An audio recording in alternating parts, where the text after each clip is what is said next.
ನಮಸ್ಕಾರ ಮತ್ತು ಆಗಮನ ಮಾಧ್ಯಮಕ್ಕೆ ಸುಸ್ವಾಗತ. ಇಂದಿನ ವಿಶೇಷ ಕಾರ್ಯಕ್ರಮಕ್ಕಾಗಿ ನಮ್ಮೊಂದಿಗೆ ಸೇರಿಕೊಳ್ಳಿ. ನಾಗಮಂಗಲ ಜೆಡಿಎಸ್ ಮಾಜಿ ಶಾಸಕ ಸುರೇಶ್ ಗೌಡರನ್ನು ತಾಲೂಕು ಜೆಡಿಎಸ್ ಪಕ್ಷದ ಅಧ್ಯಕ್ಷ ಕೆ. ಮಲ್ಲೇನಹಳ್ಳಿ ಚನ್ನಪ್ಪನವರ ನೇತೃತ್ವದಲ್ಲಿ ಸ್ವಾಗತಿಸಿ ಶ್ರೀ ಸೌಮ್ಯಕೇಶವ ಸ್ವಾಮಿ ದೇವಸ್ಥಾನದಲ್ಲಿ ವಿಶೇಷ ಪೂಜೆ ಸಲ್ಲಿಸಿದರು. ವರದಿ BH ರವಿ, ಬೆಟ್ಟದ ಮಲ್ಲೇನಹಳ್ಳಿ.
ಮಣಿಪಾಲ್ ಆಸ್ಪತ್ರೆಗೆ ಸಾವಿರಾರು ಸಂಖ್ಯೆಯಲ್ಲಿ ಬಂದು ನಮ್ಮನ್ನ ಭೇಟಿ ಮಾಡಿದ್ವಿ.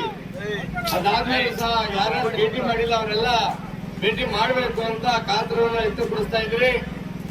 ಆದ್ರೆ ವೈದ್ಯರು ಸ್ವಲ್ಪ ರೆಸ್ಟ್ ಇರಬೇಕು ಅಂತ ಹೇಳಿ ನಾವು ಹೊರಗಡೆ ಇದ್ವಿ. ಆದ್ರೂ ಸಹ ಕೆಲವು ಸಂದರ್ಭದಲ್ಲಿ ನಾನು ಬೆಂಗಳೂರಿಗೆ ಚಿಕಿತ್ಸೆ ಪಡೆಯುತ್ತಿಗೆ ಬಂದ ಸಂದರ್ಭದಲ್ಲಿ ಹಲವಾರು ಸ್ನೇಹಿತರುಗಳು ಬಂದು ಭೇಟಿ ಮಾಡಿದ್ದಂತೂ ಇದೆ.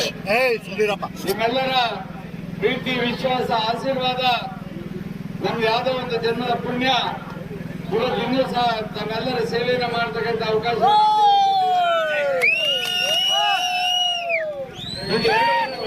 ಎರಡು ವಾರಗಳ ಕಾಲ ನಾನಿನ್ನು ಫಿಸಿಯೋಥೆರಪಿನ ಮಾಡಿಸ್ಕೋಬೇಕಾಗ್ತದೆ.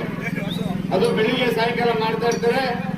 ಆದ್ರೂ ಸಹ ನಾನು ನಾಗಮಂಗಲದಲ್ಲಿ ನಾಳೆ ಒಂದ್ ದಿವಸ ಇರಲ್ಲ.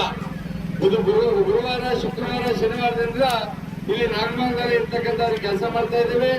ನಾವೇನು ವಿರೋಧ ಪಕ್ಷವಾಗಿ ಕೆಲಸವನ್ನು ಮಾಡಬೇಕಿತ್ತು. ವಿಡಿಯೋನ ಲೈಕ್ ಮಾಡಿ, ಚಾನಲ್ನ ಸಬ್ಸ್ಕ್ರೈಬ್ ಮಾಡಿ, ಬೆಲ್ ಬಟನ್ನ ಒತ್ತಿ. ಫೇಸ್ಬುಕ್ಕು, ಇನ್ಸ್ಟಾಗ್ರಾಮು, ಟ್ವಿಟ್ಟರ್ನಲ್ಲಿ ಫಾಲೋ ಮಾಡಿ, ಶೇರ್ ಮಾಡಿ, ಕಮೆಂಟ್ ಮಾಡಿ. ಧನ್ಯವಾದಗಳು.